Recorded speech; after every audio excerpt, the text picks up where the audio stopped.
Okay, no problem at all. Hey, it's Fresh Set of Downs. Bruce Badgley, Daryl Daniel, our special guest, Cal Everett from Harrisburg High. Coach, how are you? I'm doing fantastic right now. Just got home from football practice. I rushed home to get on this Zoom meeting, okay? But everything is well. Yeah, right. Awesome.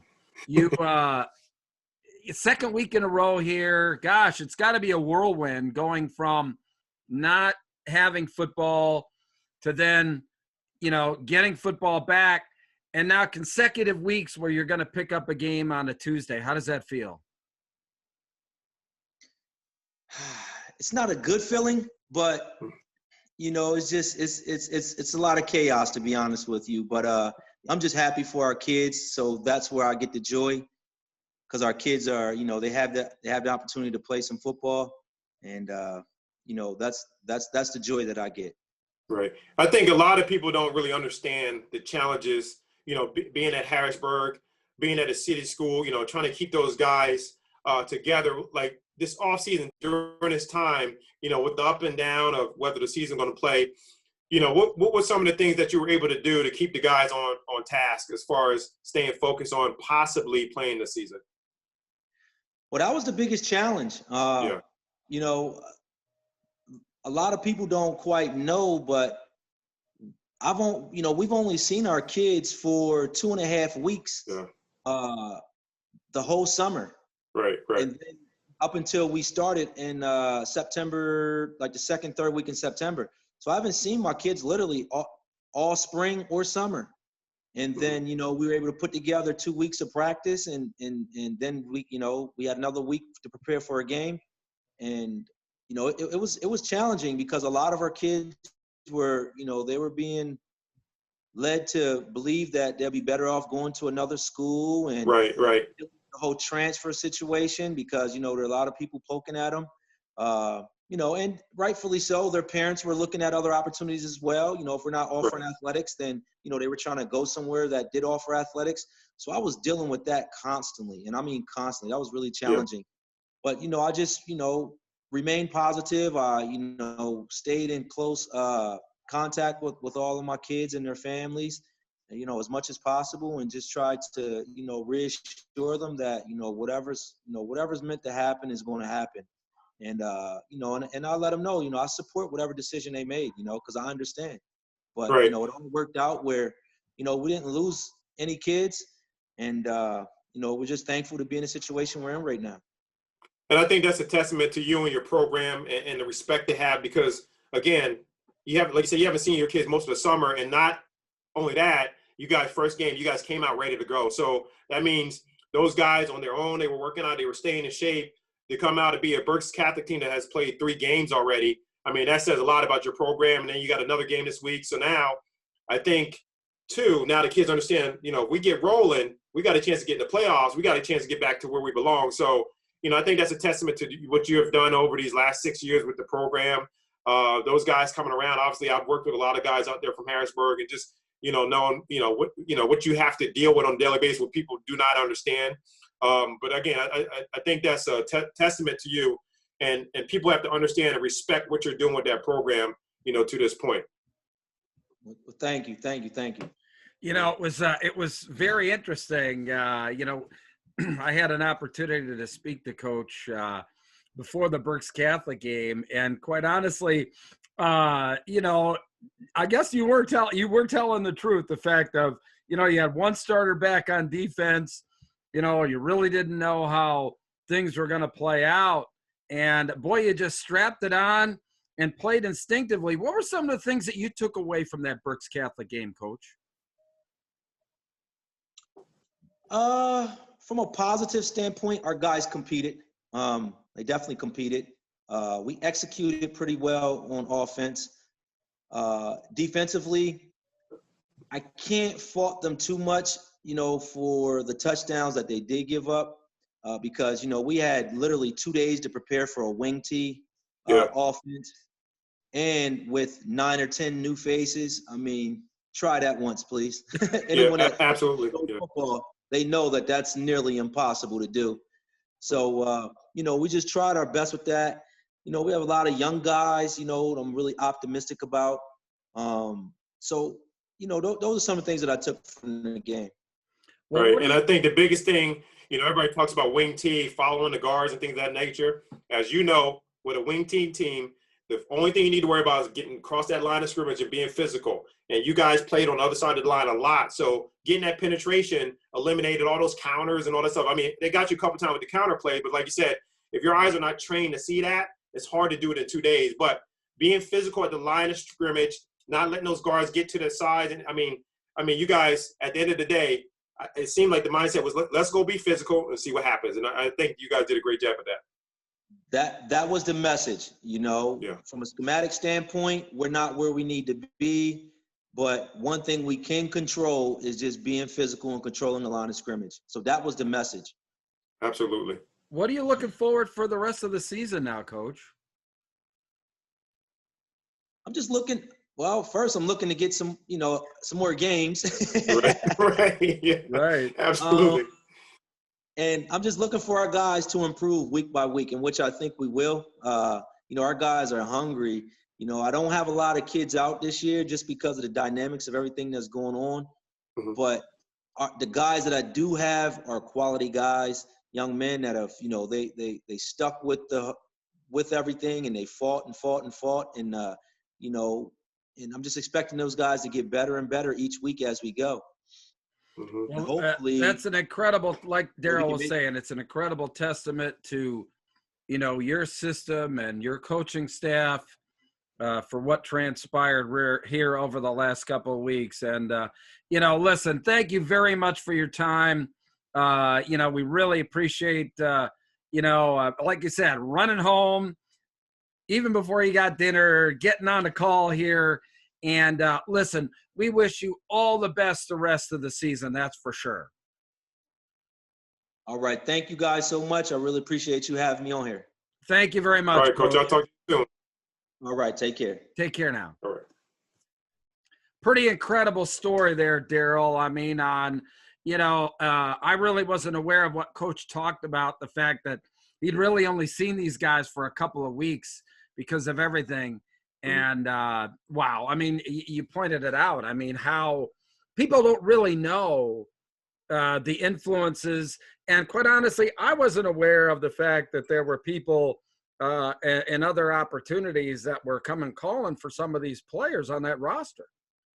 Right. I mean, and the thing is, like I told you before, like I'm kind of behind the scenes, and I know a lot of things that go on, and I know the struggles you have to go with, because that's a real, like you said, that's a real thing. So he couldn't be mad at it, because in Philadelphia, the same thing was happening. People were coming out of Philadelphia because they were saying they're not going to have a season. So there's people down in Jersey and Delaware, and players I have all over the place are looking to try to do the same thing. But for them to hold steadfast and be able to have the season, I mean, it is a huge testament to them. So, they do a great job in that program. That coaching staff is deep. They have a lot of players that have played the game, which really helps,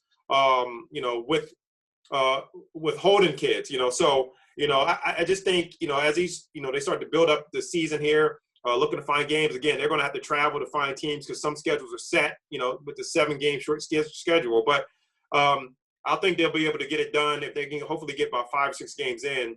Be excited to see what they can do if they get an opportunity to get back in the playoffs. Well, they picked up McCaskey this weekend. And you never know what's going to happen. I mean, you look at Berks Catholic. I mean, three games that they picked up within the same week. Kind of right. Harrisburg is kind of taking that role now.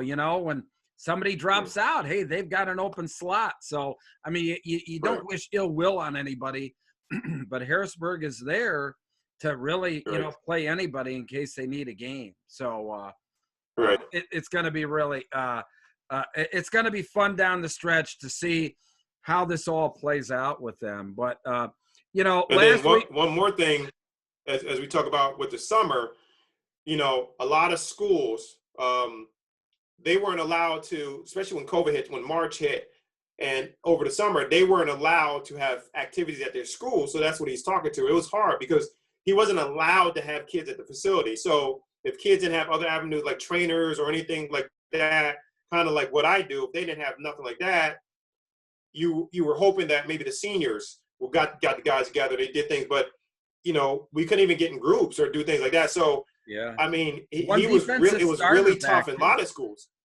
Yeah. So I mean, but it was definitely tough. So okay, but I mean, I just I know they're glad to be back, but hopefully they'll be able to pick up some more games because if they get into the playoffs, we already know Harrisburg's always going to be ready to go. So a lot of challenges remain for that team, and you wish them all the best. That's for sure. absolutely. So, all right. Well, looking back on some pretty interesting games from last week, and starting in one that was, very interesting for us, York William Penn. They came out in a tussle with Red Lions, so they're still hanging in there, coming right down to it with Central York for that, Section 1 title. And obviously, with them up in 6A this year, that could be very interesting. Yeah, absolutely. And then they lost to Waynesboro last week too, so that's going to hurt them a lot. And let's see, Northern York, they had a very interesting time. They beat Shippensburg 31-20. Yeah. So I mean, again, like we expecting that to happen, and then again, obviously now you got LS 42-0 over Donegal. I mean, I expected nothing less there. They're rolling. They're solid defensively. They're deep. Just another young man like we talked about week 1, Parker Owens. Spent some time with him today. So I mean, they're going to be a tough out, and they're very, very focused now. And talk to me a little bit about Governor Mifflin and their real dominant performance over Exeter last week. Yeah, it was a little disappointing. I thought Exeter would be a lot better, but they had a lot of blown assignments in that game, which they're very solid on defense. I thought they'd be a little bit better, but Governor Mifflin got Strauss going early. Strauser going early. He broke a bunch of big runs at fullback. And he had a scoop and score of about 80 yards. Yeah, the scoop. Yeah. I mean, and they were inside. I mean, they were down still, but he picked up the ball and went like almost 90, as Exeter's going in the score. So everybody played well that game. Governor Mifflin's defense was fantastic. They were at 42-7 at half. Governor Mifflin, that's I mean, again, I know they're not looking ahead, which so we're allowed to because again, we're not on the field, so we're not jinxing anything. But that's right. I know those guys are looking ahead, but we know what's down the road. So I'd be interested to see what both of these two teams do with Berks Catholic down the road, and once we get in the playoffs, we'll talk about it here in a little bit. But yeah, there's a team down the road that's going to be very, very, very, very interesting. All right, so we're going to try this screen share again so that we can have everybody kind of see what we got going on. And can you see that? Absolutely. We're back in business. All right. I think I got that down finally. It's and that, but it's it looks like it's a 2-horse race there in 1A for DeLone Catholic and Steel High. And Steel High, man, are they impressive or what?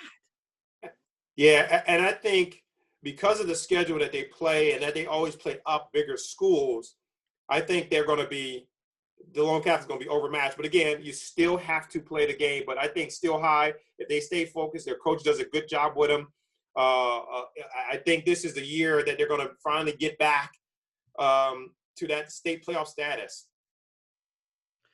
And in AA, your team there, Columbia, just kind of on the outside looking in. But, Camp Hill had a issue where they had to, I guess, not have a game for COVID or whatever like that. So yeah. I'm still not totally up to speed on how that's going to affect, power ranking or not. That's what's going to be interesting as we go through this week by week to see how that really does affect power ranking. But the very interesting one is in 3A, where Boiling Springs is having a great season. Absolutely. Number one, incredible job there. And, Weil hanging in there tight.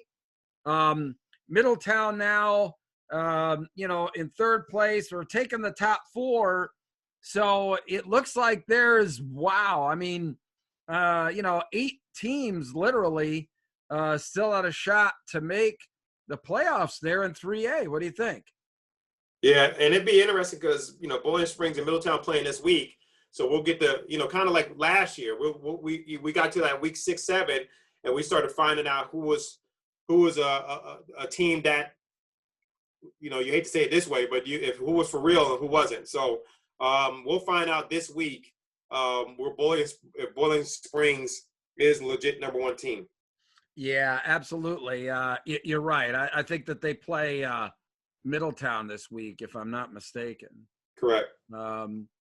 And in 4A, it's hard to imagine, some of these teams being left out, but there's going to be somebody left at the altar in 4A that's going to be pretty disappointed. I mean, right now, Conrad Weiser and Northern York, 2 teams having outstanding seasons right now on the outside looking in. I mean, that is just crazy.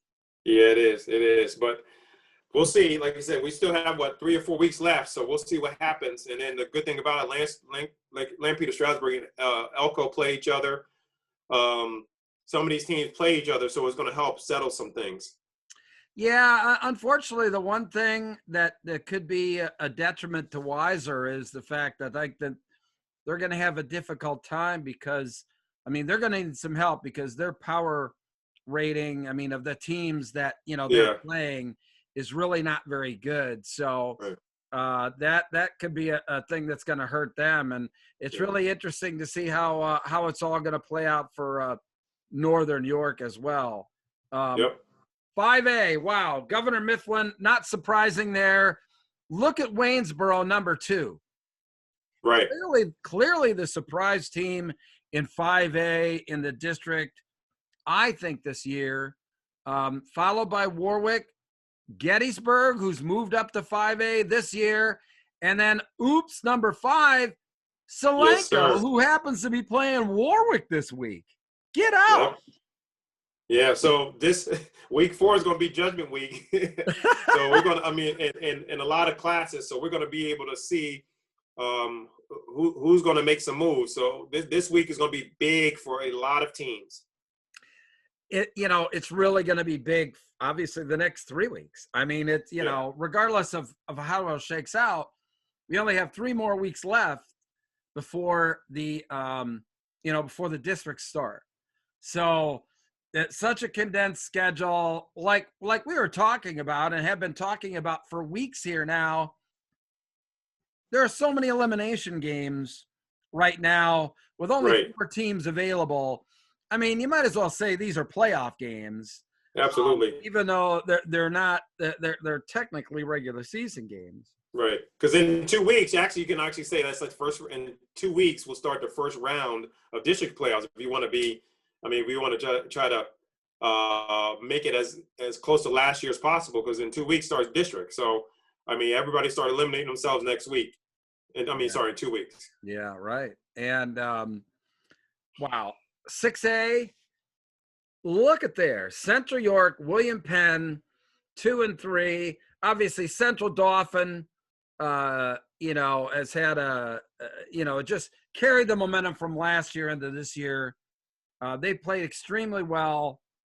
It is really, going to be interesting as well because Wilson really vaulted up to number 4. And we'll talk a little bit about some elimination games here too in 6A. But, I think that probably 6A is going to shake out a lot quicker than most of the other divisions. What do you think? Yeah, absolutely. Again, if Harrisburg can pick up some ground here and get rolling, get some points, that'd be big too.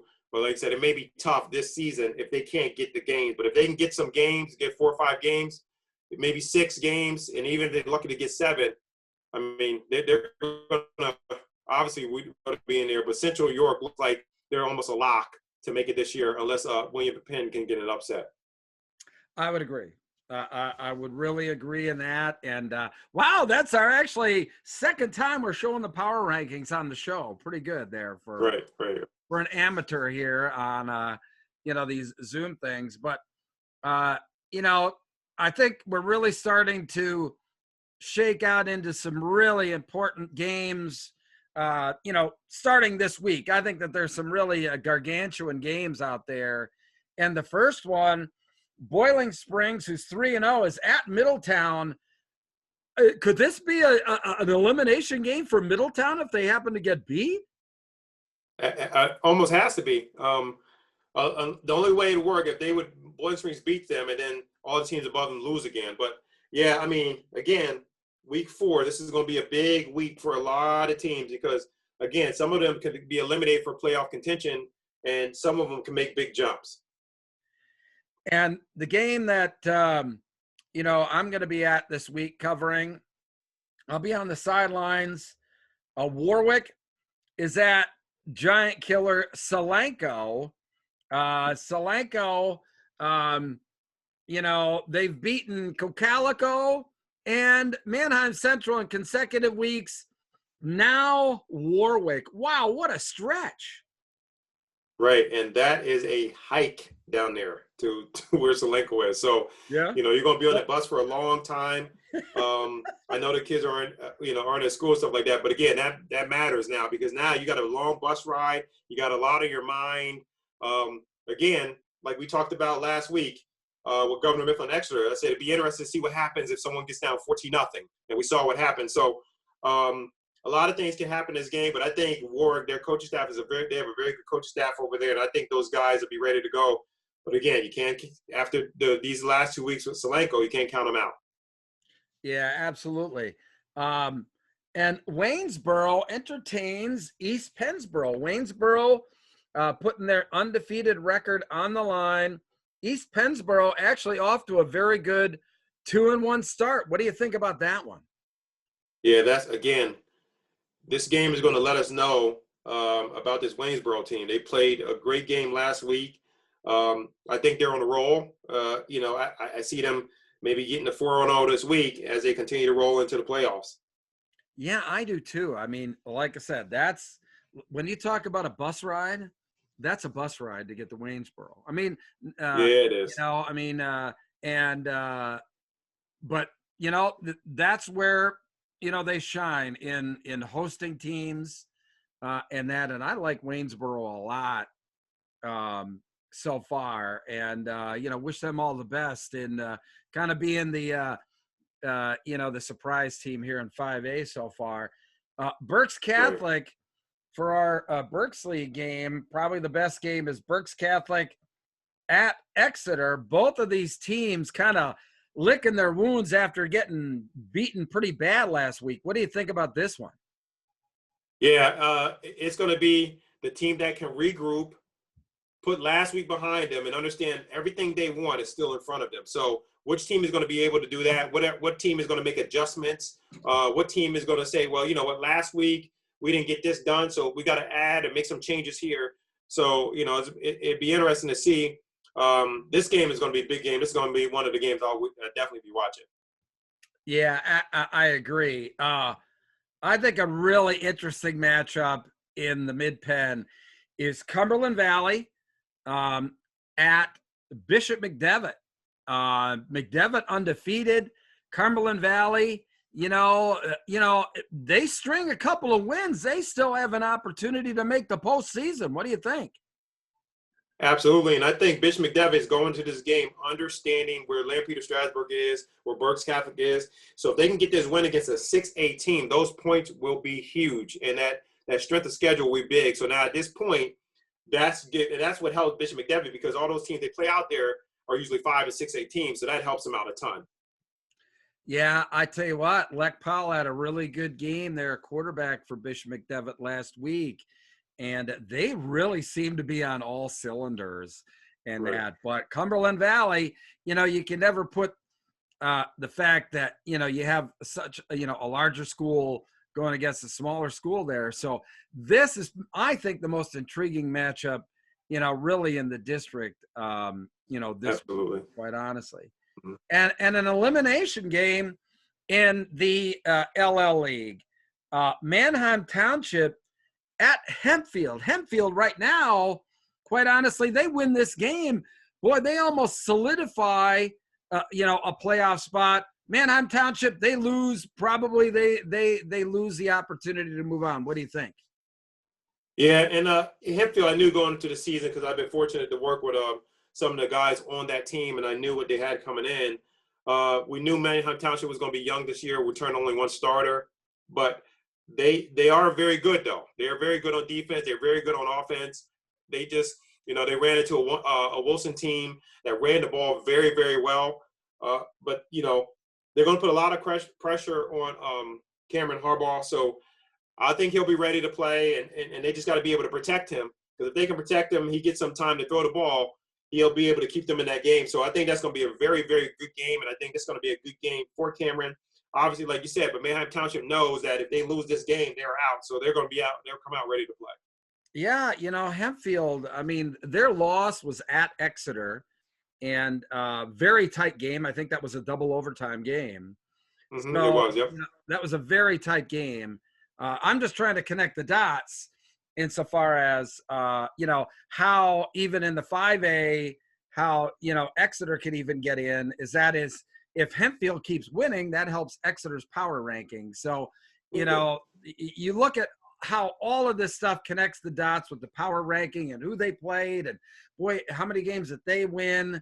That's way too complex for me. I know my buddy Coach Joe Mace puts this all stuff together, right. Scenarios and that.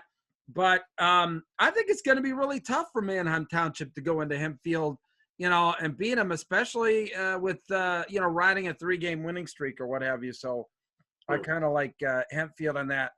Any other games or teams that you've got your eye on besides the ones we talked about? Just again, I would like to see. Obviously watch that Harrisburg game.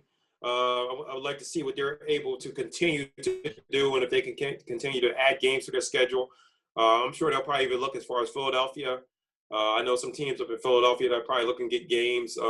District 1 teams as well. Yeah, District 1. So I'm sure if they can get Coatesville on the schedule, they'll try to do that. They'll even probably go to Downingtown. So he'll definitely be looking, and like I said, they'll do whatever they need to do to get those games on that schedule because they do have a very good team. Yeah, I tell you what, I think that was kind of the wild card that came out of from the last time that we really spoke or whatever like that is Harrisburg, really reemerging here, and you do wish Coach Cal all the best for being able to line up some games. And wouldn't that be incredible if somehow they get all these games and line it up and make it into the postseason? What a story that would be, huh? Oh, absolutely, absolutely. So, I mean, he got a lot of things that he has to work with, a lot of tough things that don't have anything to do with football, and for him to be able to keep those guys and for those guys to be in shape and play as well. And like I said, they still didn't do the things that he thought they were capable of doing, but that says a lot to that team, So it'd be interesting to see for the rest of the season. Hopefully they will be able to get those games lined up and be able to make that push for the playoffs. Yeah, it's really the funny thing is that we thought what we thought the storylines were gonna be even 2 weeks ago are really going in other directions. I think other than in 5A where we kind of thought that Governor Mifflin was going to be the head team there. I think all of the other classifications are pretty much wide open, with just a couple weeks to go in the season, which is going to make it fun.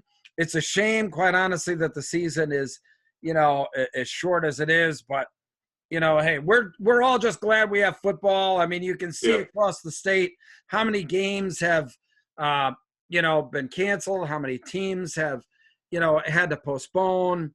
And, we're just lucky we haven't been hit too hard this week. So we hope it keeps moving forward. Absolutely. All right, my man. Well, another show in the books. I mean, wow, fast-paced, great guest, Cal Everett. Always great insight by my man, Daryl Daniel. So, wow, hard to believe. Week 5 in the books. So until next week, for my buddy Daryl Daniel, I'm Bruce Badgley. This is Fresh Set of Downs. Tell your friends about us. So long, everybody.